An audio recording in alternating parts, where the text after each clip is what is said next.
Allez, je vous laisse parler. Je vais essayer de résumer en quoi 4 minutes Oui, voilà.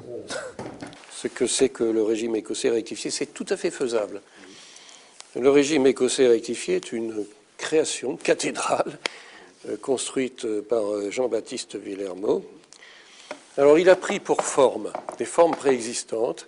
Pour les formes maçonniques, il a pris ce qui existait à l'époque en France, qui était pratiqué à l'époque en France, qui a pris par la suite le nom de rite français. Tellement de similitudes, on voit bien qu'elles ne sont pas fortuites.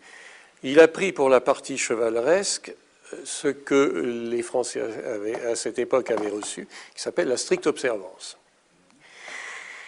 Et pour donner une âme commune à tout cela, il y a injecté la doctrine martinésienne. Mais qu'est-ce que c'est que la doctrine martinésienne? En l'occurrence, il n'a pas injecté totalement.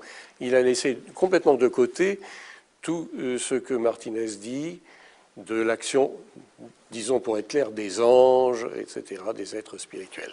Non, il a injecté dans le régime écossais rectifié la destinée de l'homme. Alors je vais vous citer deux phrases qui résument parfaitement son but. La maçonnerie fondamentale a un but universel que la morale seule ne pourrait remplir. Ça, réponse aux Anglais. La pratique de la saine morale et des devoirs de société sont à la vérité le but apparent des grades.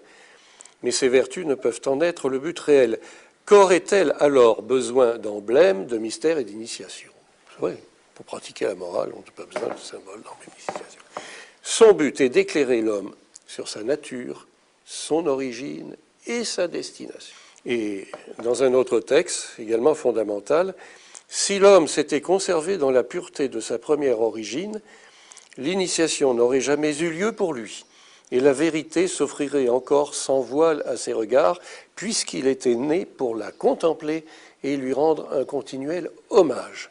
Mais depuis qu'il est malheureusement descendu dans une région opposée à la lumière, c'est la vérité elle-même qui l'a assujetti au travail de l'initiation en se refusant à ses recherches. Donc le point de départ, c'est que l'homme a été créé à l'origine dans un état glorieux, c'est-à-dire complètement imbibé de la gloire divine, illuminé par la gloire divine, dans la familiarité de Dieu, avec qui il pouvait converser directement, et immortel, et parfait. Donc il y a eu la chute qu'il prend, pas du tout pour un mythe, mais pour une réalité ontologique. Cette chute l'a coupé de cette relation directe qu'il avait avec Dieu. Et depuis, eh bien, qu'est-ce qu'il faut faire? Il faut le réintégrer dans ses premières propriétés. Alors comment? Eh bien, il y a toute une secours de ce qu'il appelle les secours providentiels, et l'initiation est un des secours providentiels que Dieu a donné à l'homme. Autrement dit, cette initiation à qui Guénon donne une origine principielle, eh bien oui, elle a une origine principielle, mais ce n'est pas un principe métaphysique ou ultra-métaphysique, le Dieu des philosophes. Non, c'est le Dieu de la création initiale. Voilà. Et tout roule là-dessus.